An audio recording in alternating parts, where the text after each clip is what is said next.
Please listen carefully. Well, hello, universe, and welcome to the Optimist Daily Update. I'm Kristy Jansen. And I'm Summers Kristy. And we're part of the team behind the Optimist Daily, making solutions the news. We bring you reader-funded solutions news every day in order to change the tenor of news media, social media, and the direction of your day to one focused on solutions. 7 days a week, we publish positive news stories written by award-winning journalists and delivered online to your inbox and through our social channels. And also, we are sharing these solutions in a commute-worthy, walk-worthy, home office-worthy, unpacking boxes-worthy podcast. Yay! Yay! Today is Thursday, the 25th of March, 2021. Good morning, Kristy. How are you? I'm fine. I'm good. I don't have any boxes around me, unlike some people on this call, which is fun and great. One of the things that I wanted to respond to, you pointed out the New York Times newsletter yesterday talking about the imbalance in news reporting. I did. And the tendency for news, what makes it into the headlines, to be focused on the problems and the negative, the downside. And to me, the imbalance in the news reporting is not about perspective, but really about focusing on what's broken without having that, the other half of that, which is how are people working to fix this? And that's something that I think that was that nugget, that realization was the nugget that started the whole Optimist Daily. And that's what's behind the solutions journalism movement, which we are a part of. Right. To anyone who didn't listen to yesterday's pod or doesn't know, New York Times wrote an article expressing how in the United States, coverage of the coronavirus has largely been negative doomsday type coverage. And what we know at the Optimist Daily to be true is that negative doomsday coverage focused on problems, not solutions, is in fact fairly widespread in media. It's pretty much the anchor for media. And that at the Optimist Daily is why we focus so hard on solutions and so hard on, if there are problems, what are people and technology and, policymakers doing to fix those problems? Because the problem is not the news. The solution is the news. I'm sure our editorial team will probably do their take on the New York Times article in an upcoming daily article on the Optimist Daily. Just offer the counterpoint that while there is a profound amount of negativity in the media, there are those spots of bright lights and those good news sources that do make a difference in making the world a better place and sort of changing our consciousness. And that is the goal here at the Optimist Daily: consciousness changing and elevation of tiny sea creatures. Well, yes. Thank you for that little bump there to get going in my story. There's a lot of really great articles. I found the focus on getting rid of natural gas in homes in the community in Cambridge was really a great article. There's a lot of other things. I know you're going to be talking about the Chinese village, but I wanted to put a spotlight on the sea cucumber article. And the headline reads, "Sea cucumbers, the unsung heroes of coral reefs." And we think about coral reef conservation efforts, which we know, anyone who reads the Optimist Daily knows that that's one of those byproducts of the climate catastrophe that we are in the middle of, that the Anthropocene has launched. The acidification of the oceans, along with the heating, is really not a great environment for a lot of the coral reefs. And coral reefs are tremendously beneficial environments for so many different species, so many different biodiverse species. And sharks are super important. I don't know if we've written about that on the Optimist Daily, but I've been hearing a lot about sharks as one of those anchor species that you really need in order to have a thriving reef environment. And we all love sharks, and that's sort of from baby sharks to shark, right? We love hearing about sharks because they're kind of sexy and they're scary, right? and they get us going. They get our hearts pumping. But the sea cucumber, the little slimy, faceless creatures that are sort of silent and they kind of, slink around the bottom of the ocean in these areas, turns out they're really important in maintaining the health and the biogeochemical cycles on the reef. And it's because of their poop. Yep. They also help to aerate the sediment as they move around there in the sandy, So they're muddy kind of bottom. like worms, right? Worm Kinda like castings and that. worms aerate Exactly. They are the earth. Yeah. fertilizers of the ocean. They create the healthier soils on which the reefs subsist.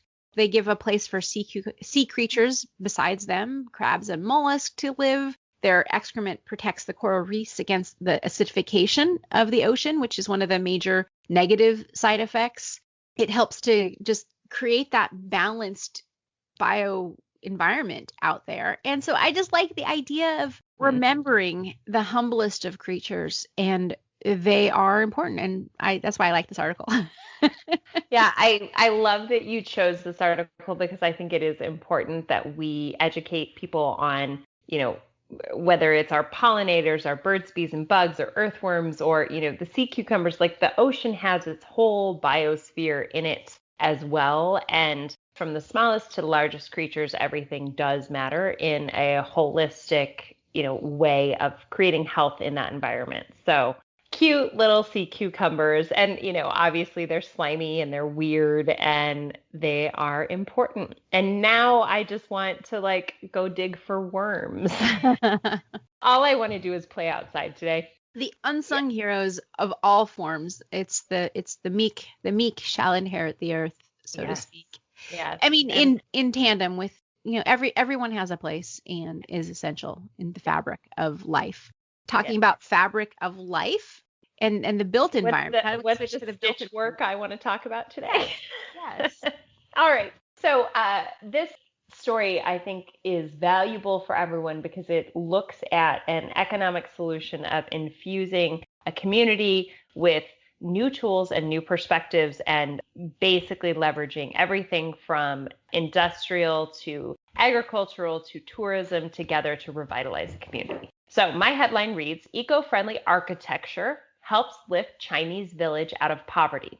Over the recent decades, the Miao, so I think it's Miao, community of the traditional Chinese village of Longtang in southwest China has experienced a major economic decline due to shrinking population. A new architecture project has come along to revitalize the area by both blending sustainability and local traditions. Now, no spoiler alert, but this is something that we watched in Cobra Kai. So basically, the eco-sensitive redevelopment project, which is led by a design firm from Gadline Studio, is going to help the rural village, home to gorgeous tea terraces, re-attract tourists and thus provide a new source of revenue. The Yu Cheng Foundation of the State Council Poverty Alleviation Office, which that is a mouthful. I love that they have a State Council Poverty Alleviation Office. Exactly. I feel like that's perhaps probably more efficient in the native tongue as opposed to the translated English. It's a little bit big brothery, that's sort of a... Nonetheless, the Poverty Alleviation Initiative has new construction, landscape beautification, and all of the work that they're doing is to basically add sustainable architecture through this build. And they're minimizing the impact of the project by using prefab construction, locally sourced materials, and solar panels. Now, the goal is that basically they're bringing this new construction in, but not eroding the village's history. The architects have a series of reconstruction demonstration projects to show local inhabitants how locally sourced and low-cost materials can be used to beautify and efficiently improve the community. We talk about ways of uplifting communities that are impoverished that aren't just fusing them with capital, but also infusing them with knowledge, with tourism, with other sources of revenue. It's not just about giving money. It's about, the mindset of, give a man a fish, right? He eats for a day, teach a man to fish, he eats, for a lifetime, as long as he doesn't overfish the fisheries.